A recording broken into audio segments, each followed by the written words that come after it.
Professor Quioche, boa tarde. Boa tarde, Walter. Tudo bom? Tudo bom. Primeiro quero felicitá-lo pelo seu aniversário, viu? Muito obrigado. E, professor, sem querer fugir do tema, como é que é fazer aniversário no tempo de pandemia, professor? Pois Obrigado. Tive que reunir meus familiares, minha filha, meu filho, meus netos, via Instagram. Meu Deus do céu. Mas deu para até cortar o bolo. Poxa. E no fim entrou um monte de gente aí, os familiares, inclusive de fora de São Paulo, entendeu? Até puxa vida. Bom, tem um lado bom que o bolo sobra, né? Só brincando mesmo. Olha, eu quero agradecer todos esses anos, né? E eu vi que, inclusive, o senhor está o Facebook não deixa a gente esquecer nada, inclusive. E ali também deixei minha felicitação de aniversário, viu, professor? Eu ainda não abri o Facebook, eu vou abrir e começar a responder. Você vai ficar hoje, então, respondendo bastante coisa, tem bastante mensagem. Professor, que eu acho que olha, dia do trabalho, né? E a gente está sabendo que na segunda-feira aqui vão ter uns bloqueios aqui da cidade, né? Várias avenidas vão estar bloqueadas. Uma taxa baixíssima, né, de pessoas aí, que a gente está andando muito em São Paulo, 45%. E aí, eu queria escutar o senhor depois de todas essas notícias, né? Dívida pública. Né? O que o senhor está achando? Como é que vai virar a dívida pública depois de toda essa história? A dívida pública está beirando já 90% do PIB, né? E a tendência é chegar a 100%, né? Daqui a pouco nós vamos ficar igual a Grécia, né? Meu Deus! Se zerar a dívida hoje, amanhã já está dando negativo, né? Porque não se arrecada, com a economia sem paralisar, e, por outro lado, a despesa não para de ser feita em função dessa pandemia, né? Sim. A União tem que socorrer os estados e municípios quebrados. Já 6 estados haviam sido quebrados já antes da pandemia, agora estão numa situação pior, né? Que coisa! E aquele auxílio que é dado para os estados, aquilo também tem algum papel? O senhor acha que vai terminar saindo alguma coisa? Hein? Aqueles auxílios dos estados, o senhor acha que vai sair alguma coisa ou não? Não, vai sair sim. O Senado está aprovando lá, a Câmara já aprovou o auxílio de 89 bilhões e 600 milhões, né? O Senado está fazendo uma emenda lá para exigir uma contrapartida dos estados e municípios. Sim. Mas semana que vem deve estar tudo aprovado já. Meu Deus. Agora, tem um outro fator aqui que o secretário Edson Aparecido está dizendo da questão dos hospitais, está ficando difícil. E uma das questões prioritárias é a falta dos materiais de insumo, né? Ou materiais humanos para trabalhar dentro dessa questão da contaminação. Como é que o senhor tem avaliado isso? Está faltando gente para trabalhar no hospital? Sempre operou de uma forma deficiente, né? Agora, diante da notícia de pandemia, que demorou para chegar no Brasil, né? Devia ter se preparado melhor para atender toda essa população de doentes e contaminados. Mas como isso foi feito tudo na última hora, está havendo uma falta de leitos, falta de UTI, entendeu? Existe uma lei que obriga a internação compulsória dos contaminados. Só que os contaminados querem se internar e não tem vaga. Então, para entrar na UTI, tem que esperar alguém morrer ou alguém dar alta. Né? Nossa, então, é uma situação bem dramática, né? Esses hospitais de campanha poderiam montar bastante UTI aí dentro. Só que aí precisa treinar a toque de caixa, pessoal médico e paramédico, né? Lá em Manaus, por exemplo, está faltando pessoal médico, né? É verdade, é verdade. Agora estão falando em trazer médicos lá da Argentina, né? Sei. Que já atuaram aqui no Brasil no passado, né? e eles estão dispostos a vir trabalhar aqui, mesmo porque lá parece que não tem muito mercado, né? Mas seriam bem-vindos, né? Porque está havendo uma deficiência de pessoal médico, quer pela doença que acometeram esses profissionais, quer por uma razão de precaução lá que nem todos querem se expor também, né? Professor, tem um revalida também, né? Porque o pessoal que estava trabalhando aqui não consegue validar o diploma deles aqui. É uma hora que tem que dar uma flexibilizada, você não acha? Mas se fosse da país do Mercosul, nós já estamos na terceira fase do Tratado do Mercosul, que prevê a reciprocidade na área de saúde e na área de educação. Quer dizer, o professor brasileiro pode dar aula na Argentina, o argentino pode dar aula aqui. Então, essa burocracia de revalidação, na verdade, não precisava, né? O tratado já prevê a reciprocidade de atuação, né, de qualquer um dos profissionais médicos ou professores dos países integrantes do Mercosul. Agora, tem um outro aspecto também, eu estou comentando pontos, assim, hoje saiu na capa do Estado de São Paulo, aquelas filas imensas, professor Queiroz, enormes filas em frente à Caixa Econômica, os bancos oficiais, e tudo para você tirar aqueles R$600, né? E realmente é um contrassenso com o negócio da epidemia, né? O que o senhor acha disso? Além de recurso insuficiente, né, com R$600, se você tem uma família de 4, 5 membros, não dá para você passar o mês inteiro, né? Agora há pouco eu estava vendo uma reportagem de pessoas que têm que alternar as refeições. Quando janta, não pode almoçar, e vice-versa. Por quê? R$600 não está dando para 2 refeições diárias, né? Isso sem contar o café da manhã, né? E mais ainda, a burocracia está atrapalhando. Tem gente na fila aí que não está conseguindo receber, entendeu? Agora aparece uma peninha, faltou isso, faltou aquilo. Isso é aumentar o desespero das pessoas, né? Além de expor essas pessoas ao risco de contaminação, ficando horas e horas na fila, né? O senhor acha que esses dados, que falaram, só para explorar um pouquinho esse lado, esses dados são superficiais, porque eles são de 2018, todos esses dados, né? Agora tem outro lado, professor. Para a votação, ninguém está pedindo nem que atualize o cadastro do título de eleitor. Olha a diferença da coisa uma com a outra, né? Agora, deixa eu perguntar. Pois não, desculpe. Não, pode falar. Eu queria perguntar de um assunto que está batendo na porta aqui toda hora, que é o seguinte: a gente já não dorme, que eu acho que foi tanto impeachment, eu até perguntei várias vezes o senhor no programa de Questão de Justiça. Nós temos a possibilidade de sofrer um outro impeachment de novo, doutor? Possibilidade, sim, mas a probabilidade, não. Após aquela saída cinematográfica, se assim pode-se dizer, do ex-ministro Sérgio Moro, aumentou bastante a indisposição da população contra o presidente Jair Bolsonaro, não é? Eu nunca tinha visto na história do Brasil uma saída espetaculosa como essa do ex-ministro Sérgio Moro. Todos os ministros que saíram obedecendo o protocolo, agradecendo o governo pelo tempo que permaneceu, né? Porque essa troca de ministro é normal em qualquer governo. Eu me lembro do Nelson Jobim, você lembra dele, que ele é ministro da Defesa, né? Por questões políticas, ele teve que ser demitido. O que ele fez? Ele entregou a carta de demissão, agradeceu o presidente pela honra de ter dado o cargo de ministro de Estado, né? E saiu numa boa, né? Agora, sair atirando pedra, como o Sérgio Moro fez, isso mobiliza a opinião pública contra o presidente.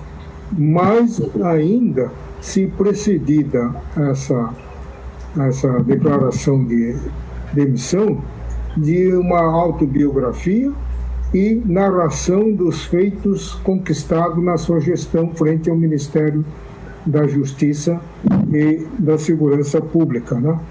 Então, é claro que, somando tudo isso, formou um caldeirão, né? Uma fervura contra o presidente da República. Mas o deputado Rodrigo Maia, que é um parlamentar bastante experimentado, ele vai pensar 10 vezes antes de colocar isso na mesa, né? Porque o momento é inoportuno, né? Aliás, o próprio pedido de demissão foi um momento dos mais inoportunos possíveis, né? É verdade. Agora não é hora de ficar com crise entre os poderes, é hora dos 3 poderes se unirem e atuarem de uma forma harmônica para minimizar os efeitos da pandemia, né? Eu queria perguntar para o senhor sobre essa questão dessa crise que está anunciada, né, que a gente teve lá com o STF, na briga ontem, por essa questão da nomeação, né? E aí deu uma briga, um comentário, enfim, né? O que o senhor está achando disso? O ministro Alexandre de Moraes, que deu a liminar suspendendo a posse do diretor da Polícia Federal, ele está no exercício das suas atribuições constitucionais, porque a Polícia Federal é uma polícia judiciária, então ele está sob a coordenação, sob a vigilância e a atuação do Poder Judiciário. Agora, criticar um ministro assim de uma forma pessoal e de uma forma contundente não me parece ser uma boa política, porque decisão judicial não se discute. Quem não estiver satisfeito tem que recorrer. Existe a Advocacia Geral da União para isso, então não precisa o presidente da República se expor, não é? Então, essa crítica pessoal que ele fez contra o ministro Alexandre de Moraes gerou uma espécie deu eco nos demais integrantes do Supremo Tribunal Federal, que manifestaram solidariedade ao ministro Alexandre de Moraes, né? Então, isso não é muito bom. Professor, e teve até essa questão do eco mesmo, que o senhor falou, depois a Advocacia Geral da União botou os ministros Sérgio Moro para ser um dos polos, né, como investigado. E aí, em declaração à Veja de hoje, eu não li, estou só comentando o que eu vi na capa, em reportagens, ele falou que aquilo foi uma espécie de coação em cima dele, que ele vai apresentar as provas, né? O que o senhor acha? Assim, agora já começou a ficar um pouco, né, agressiva a coisa. A menos que ele tenha uma gravação ou troca de correspondência, coisa parecida, é muito difícil ele provar que houve coação para abrir os arquivos da inteligência da Polícia Federal e interferir na investigação policial. Isso é uma prova muito difícil de ser feita, né? A não ser que ele tenha gravado a eventual conversação nesse sentido. Agora, como a representação do Procurador-Geral da República pede também a apuração de eventual crime de denunciação caluniosa, se ele não comprovar, eventualmente o tiro pode sair pela culatra, né? Pode haver um inquérito, uma apuração também do crime de denunciação caluniosa. Mas, como eu já disse, foi o pior momento que foi escolhido para deflagrar esse episódio da demissão. Podia ter deixado para depois.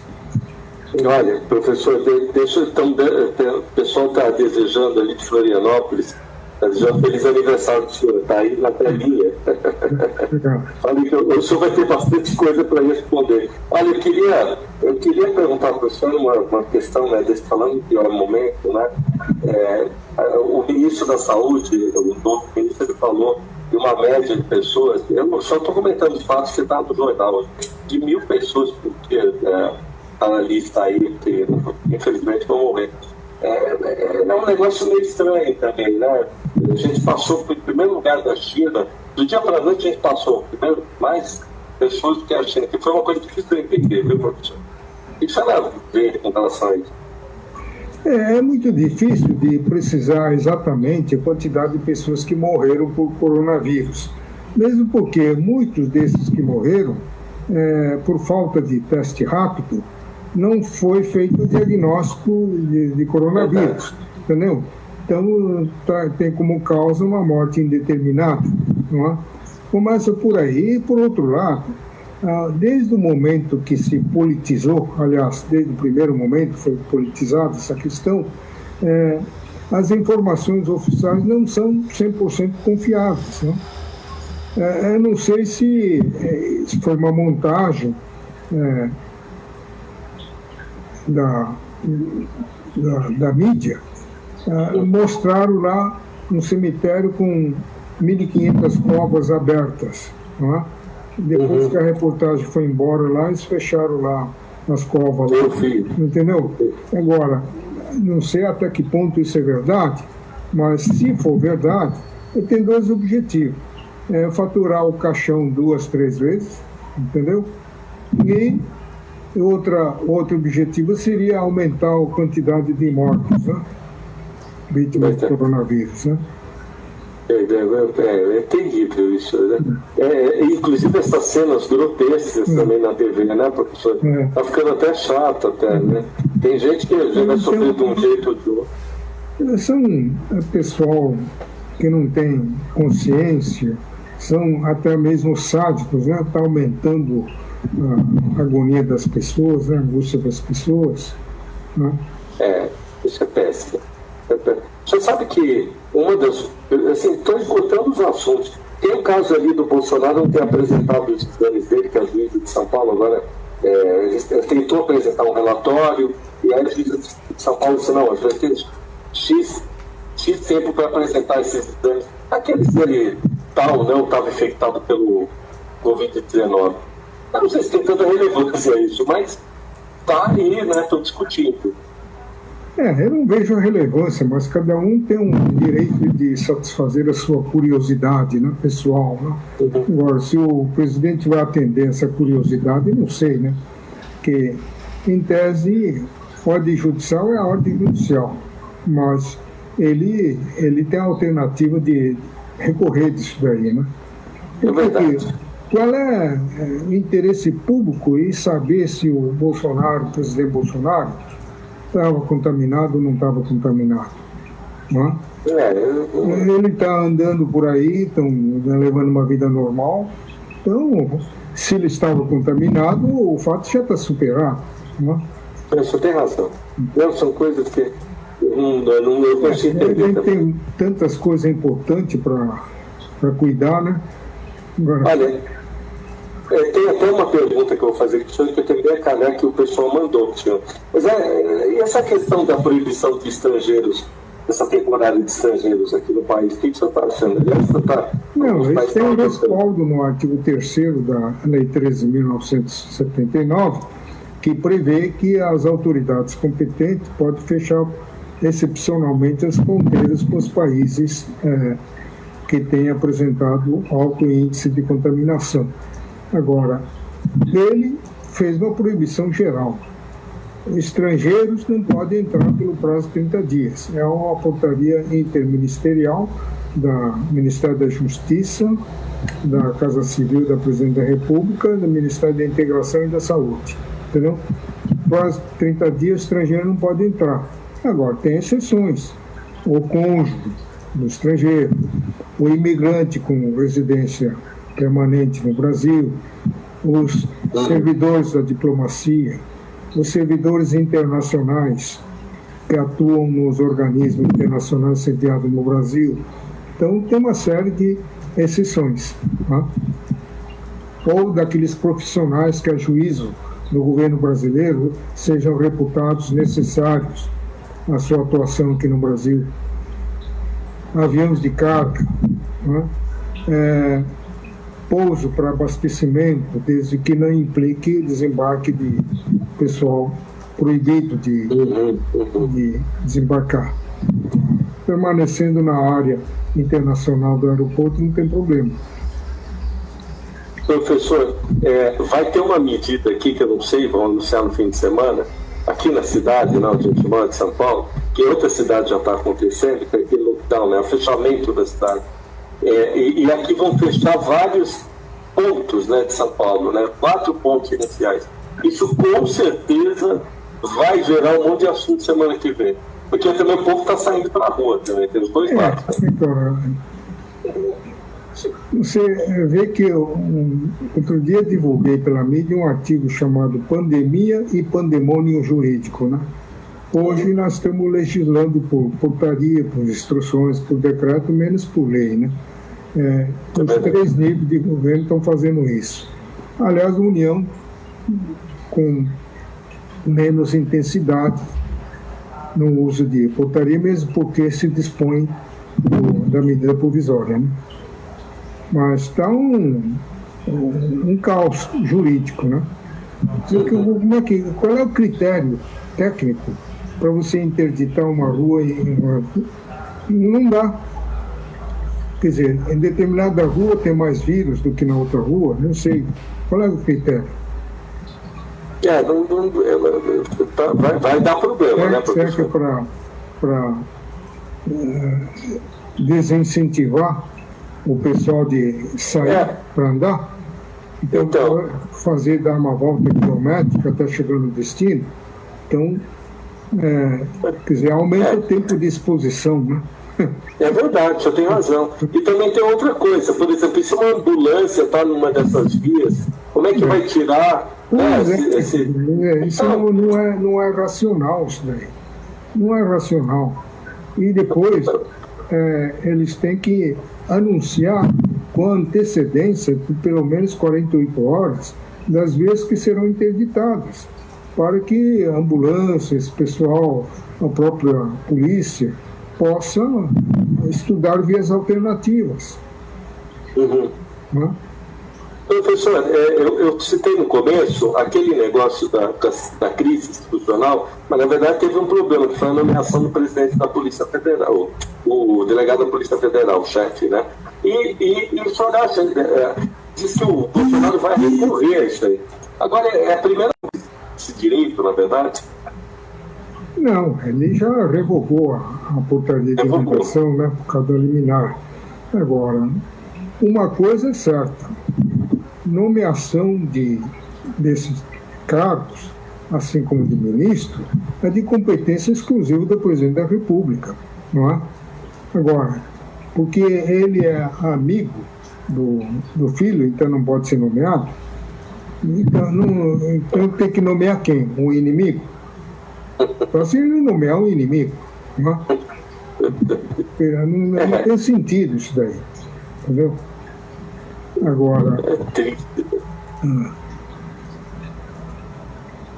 é um cargo demissível ad nutum, então ele pode ser demitido a qualquer momento. Como eu disse, essa saída cinematográfica do ministro Sérgio Moro é que está provocando toda essa confusão, não é?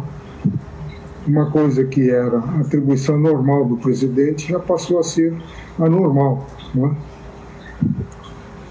O senhor chegou a ver essa semana aqui? Walter, falando nisso, eu lembro do governo Michel Temer? Sim. Quantos ministros, quantos servidores graduados que estão com inquérito respondendo à Operação Lava Jato foram nomeados? É verdade, você tem razão. É verdade. Por quê? Porque compete ao presidente da República nomear seus auxiliares. Ele não tem que ouvir ninguém. Entendeu?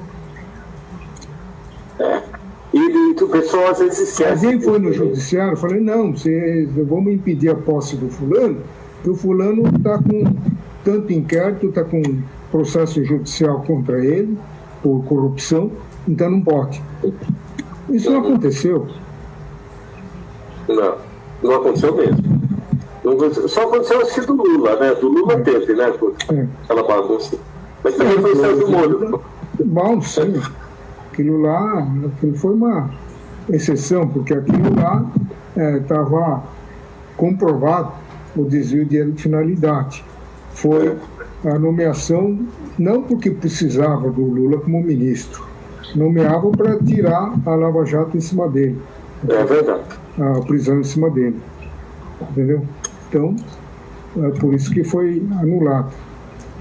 Professor, agora uma coisa triste que está acontecendo em Santa Catarina, e eu tenho a ver com esse assunto que eu vou perguntar para o senhor. Em Santa Catarina teve a compra de respiradores lá e superfaturado e não chegaram. Inclusive teve a demissão do secretário, né, de saúde de Santa Catarina. Vão, quem quer e tal. O senhor acha que está tendo um império aí de corrupção em cima dessa história toda? Essa pandemia, há um ditado que diz que a ocasião faz o ladrão. Essa pandemia que levou à decretação do estado de calamidade pública, que ipso fato implica suspensão de todas as licitações para fazer compra direta, então aguçou a mente dos corruptos, dos políticos corruptos, que estão superfaturando, entendeu? Todos os produtos importados estão decuplicando o preço para que o cofre público cubra isso daí, entendeu? Parece que estão formando um fundo eleitoral oficioso. Que coisa. E não é só Santa Catarina, não. O Brasil inteiro está acontecendo isso, entendeu? Os recursos públicos já são minguados. Agora, se eles ficam desviando dessa forma, então esses políticos, na verdade, não estão demonstrando nenhuma preocupação com a saúde da população. Eles querem, a pretexto de cuidar da saúde, eles estão se enriquecendo, entendeu? E, diante disso, desse cenário, também falsificadores de álcool gel, entendeu? Estão vendendo produto falsificado para consumidor comum, o que é pior, para hospitais e para unidades de órgãos públicos. A Polícia Federal comprou um lote enorme de álcool gel falsificado. Você já pensou isso no hospital? O pessoal usa esse negócio aí, pensa que está protegido, ele está sendo contaminado e transmitindo o vírus para um monte de gente que está lá no hospital. É uma coisa, devia ter pena de morte para esse tipo de gente. É um absurdo isso. É um absurdo, eu acho. Não tem nem explicação. É muito difícil você adotar uma política uniforme de combate sistemático à doença com tantas corrupções, com tantos desvios. Não é? É muito difícil. Agora, eu até comentava o senhor antes da gente encerrar, né, no dia do trabalho. Aliás, eu não sabia, mas é bem no dia do trabalho do seu aniversário, né, professor? E é o reflexo do que o senhor é, não? O homem trabalhador. Quando eu vejo a sua história, lá desde a época que o senhor estuda, né, que o senhor conta que andava para estudar, não sei quantos quilômetros, olha, eu vou falar, não é para qualquer um, viu? Parabéns. O senhor sabe que e aqui a gente até conversou, o pessoal de Santa Catarina tá falando assim, já é hora, tem um monte de perguntas, mas tem aqui uma bem interessante, ó, está na hora de mudar o foco e buscar novos assuntos. Então, o que ela está querendo dizer aqui, que é uma advogada também? Está na hora de achar saída, né, professor? A gente não tem saída. Não está na hora de a gente começar a pensar como é que a gente vai sair disso, está na hora de botar Lava Jato para correr atrás desse pessoal. Falando em Lava Jato, eu nunca mais se ouviu falar em Operação Lava Jato. Isso também está em quarentena? Não pode, é serviço essencial. Agora, com essa confusão na Polícia Federal, os bandidos estão contentes, né? Estão contentes. Né? Agora, Lava Jato tem que entrar com força total, prender em flagrante esses larápios dos recursos públicos, entendeu? E dar uma punição exemplar. É verdade, se eu citou uma coisa, ninguém mais falou da Lava Jato, né? Acabou o negócio. E o senhor, o que o senhor acha? A gente devia estar dando alguns passos para, pós essa situação na área econômica, não está meio assim, sem um plano de ação do Estado, município, a gente está atendendo o que está acontecendo. Mas a economia vai infartar também, a gente vai ter problema com... essa tomada da volta vai ter que acontecer. O que falta para fazer isso? Está esperando o quê? Falando em economia, o presidente Bolsonaro, muito oportunisticamente, falou que o Paulo Guedes tem carta branca, né? Para se livrar da impopularidade, então ele se apegou à fama do ministro Paulo Guedes. Agora, o Paulo Guedes também não é mágico, né? É verdade. Recuperar uma economia praticamente semi-destruída é muito difícil, né? Vai levar um bom tempo para voltar ao que era antes, né? Destruir é fácil, para reconstruir é muito difícil. Por isso que esses governadores deveriam estar planejando, como o governo federal vem fazendo, umas alternativas de manutenção do setor produtivo e manutenção também de emprego, porque o desemprego ele causa duplo efeito. O primeiro efeito é efeito social, não é? Os pobres desempregados sofrem. O segundo efeito é efeito financeiro para a União, porque esses desempregados têm que ser socorridos pelos programas de assistência social do governo federal, entendeu? Então, os governadores deviam pensar numa alternativa, usar a imaginação criativa para buscar uma maneira de compatibilizar o combate à doença e manutenção do emprego ao mesmo tempo. Manutenção do emprego significa o quê? Manutenção, na medida do possível, da atividade econômica, né? Professor, eu evidentemente vai acontecer muita coisa, porque a revista, agora com a revista Veja, segunda-feira com essa situação vai acontecer nos estados, enfim, o assunto é que é difícil, a gente ainda vai continuar com essa situação, pelo menos eles falam que ainda é um mês nesse pouco. Eu queria agradecer muito que o senhor está dando essa oportunidade da gente ter a entrevista pela televisão, fazendo da sua quarentena. E até quem falou uma coisa para mim foi o doutor Marcelo Campos, viu? Eu falei, o doutor Campos falou que ele quer sair para o semi-aberto, mas tem que sair logo disso. Pelo jeito, esse semi-aberto vai demorar mais, né, do que eu pensava. Eu pensei que fim de abril já ia terminar. Meu Deus. Maio. E aí, como é que o senhor está trabalhando aí? Ainda bem que ainda está dando para fazer as coisas de forma digital, né? Porque é coisa difícil, né? A minha profissão ainda dá para fazer alguma coisa em regime home office, né? Mas tem certos setores que não dá. Agora, falando nisso, já que está faltando material médico hospitalar, testes, por que os governadores não ajudam o setor industrial, principalmente a indústria farmacêutica, para fazer uma conversão, canalizar a produção para esse material médico? Não é? Poderia fazer um esforço nesse sentido, entendeu?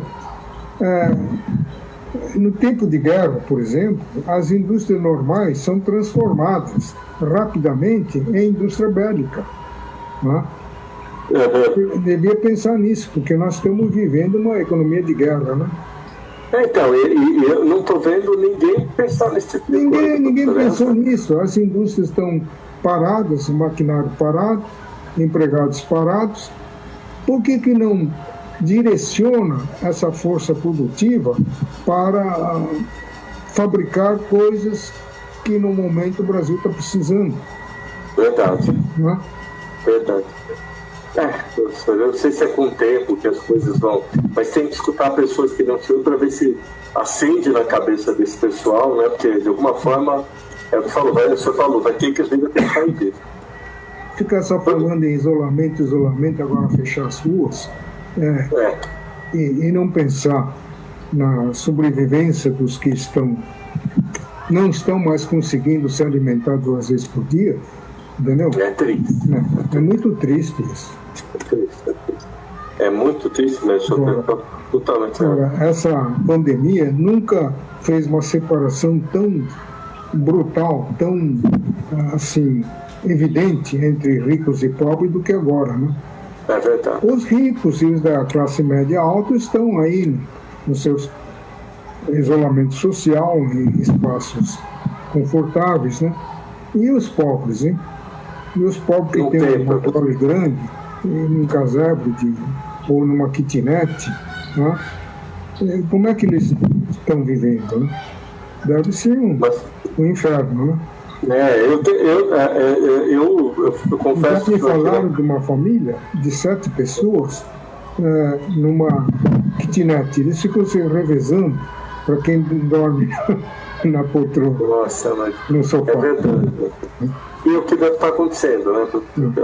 Eu vejo o que está acontecendo agora em Manaus também, né? Aquela situação então, esse pessoal que grita pelo isolamento social, não sei o quê, não pensaram nisso, né? Não pensaram naquela família numerosa que reveza para dormir no sofá-cama.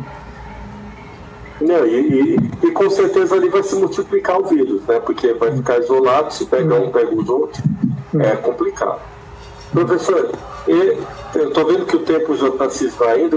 Eu queria desejar para o senhor um feliz aniversário de novo, eu pelo menos ao vivo, né?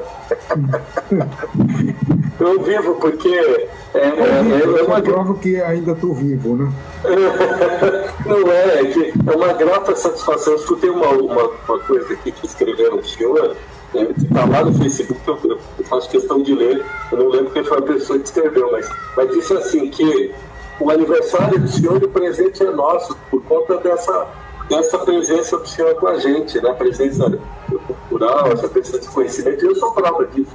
Eu aprendo muito com o senhor, todos esses anos que a gente tem feito reportagem junto, e sei da sua atuação nem estudiasse. Eu agradeço muito, viu? E parabéns, né? Eu que agradeço novamente, Walter. O senhor está conseguindo, pelo menos, daí ainda passar informação para a gente. Pena que o bolo a gente não vai participar, né, professor? Sim.